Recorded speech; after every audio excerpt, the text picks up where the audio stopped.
Back. Hi friends, welcome to our channel PG talks review and బాక్. మీరు మన channel కొత్త చూసినట్లయితే మన ఛానల్ సబ్స్క్రైబ్ చేయండి. ఈ వీడియో నచ్చినట్లయితే లైక్ చేసి మీ ఫ్రెండ్స్ అండ్ ఫ్యామిలీకి షేర్ చేయండి.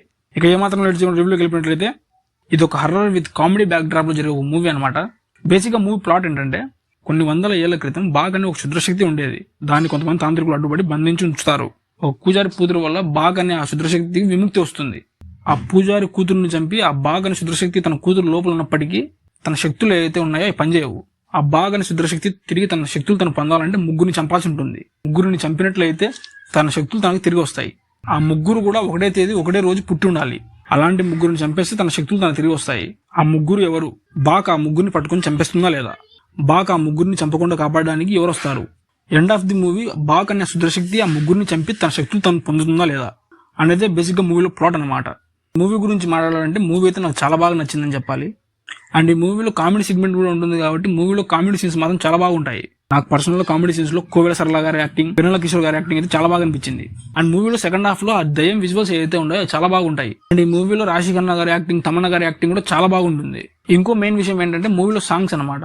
మూవీలో సాంగ్స్ కూడా చాలా బాగుంటాయి. మూవీలో ఒక మదర్ సెంటిమెంట్ సాంగ్ ఉంటుంది అనమాట. ఆ సాంగ్ మాత్రం చాలా బాగుంది. మూవీ మొత్తం అయిపోయిన తర్వాత ఎండ్ కాస్ట్ లో ఒక సాంగ్ ఉంటుంది అనమాట లాస్ట్ లో. ఆ సాంగ్ మాత్రం చాలా బాగుంటుంది. తెలుగులో బాగలేనప్పటికీ తమిళ్లో మాత్రం చాలా బాగుంటుంది ఆ సాంగ్. ఇన్ఫాక్ట్ ఆ సాంగ్ కూడా ఇన్స్టా రీల్స్ ట్రెండింగ్ లో ఉంది. ఓవరాల్ గా మూవీ చూసుకుంటే ఒక హర్రర్ కామెడీ బ్యాక్ డ్రాప్ లో మూవీ ముందుకు వెళ్ళిపోతుంది అనమాట.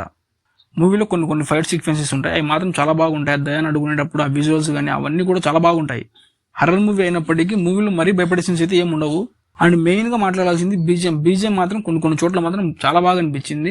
అండ్ మెయిన్ గా మదర్ సెంటిమెంట్ సీన్స్ ఏదైతే ఉన్నాయో ఆ టైంలో బీజిఎం మాత్రం చాలా బాగా వర్కౌట్ అయిందని చెప్పాలి. మూవీ చూసేంతసేపు ఎక్కడ కూడా బోర్ గానీ లాగ్ గానీ అనిపించదు. మూవీ చూసేంతసేపు కామెడీ హర్రర్ ఆ బ్యాక్ డ్రాప్ లో చాలా బాగుంటుంది.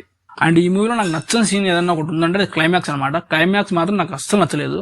నాకు ఎందుకు నచ్చలేదు అంటే, ఇంతకు ముందు కళావతి అనే మూవీ వచ్చింది అనమాట. ఆ మూవీలో కూడా సేమ్ ఉంటుంది క్లైమాక్స్ సీన్. ఎందుకంటే ఆ మూవీ డైరెక్టర్ ఈ మూవీ డైరెక్టర్ ఇద్దరు ఒకటే కాబట్టి. కళావతి మూవీకి అండ్ బాగ్ మూవీకి డైరెక్టర్ సుందర్ గారే. కళావతి మూవీలో ఆ క్లైమాక్స్ సీన్ అయితే ఉందో అది వర్కౌట్ అయింది కాబట్టి దీంట్లో కూడా పెట్టారనిపించింది నాకైతే. అండ్ ఈ మూవీ ఫ్రెండ్స్ అండ్ ఫ్యామిలీ కలిసి చూడొచ్చు అంటే డెఫినెట్ గా చూడొచ్చు. మూవీలో అడల్ట్ సీన్స్ అయితే ఏం ఉండవు. ఒక మాటలో ఈ మూవీ గురించి చెప్పాలంటే నాకైతే అబోవ్ యావరేజ్ అనిపించింది మూవీ అయితే. ఈ మూవీకి నేచర్ రేటింగ్ ఏంటంటే 5కి 3.8 అనమాట. ఒకవేళ మీరు కూడా మూవీ చూసింటే మూవీ ఎలా కామెంట్ చేయండి. ఒక కొత్త మూవీ రివ్యూ మళ్ళీ కలుద్దాం. అందరూ లవ్ యూ ఆల్, బాయ్. మీరు ఇంతవరకు మన వీడియో చూసినట్లయితే మన ఛానల్ సబ్స్క్రైబ్ చేసుకోండి. ఈ వీడియో నచ్చినట్లయితే మీ ఫ్రెండ్స్ అండ్ ఫ్యామిలీ షేర్ చేయండి.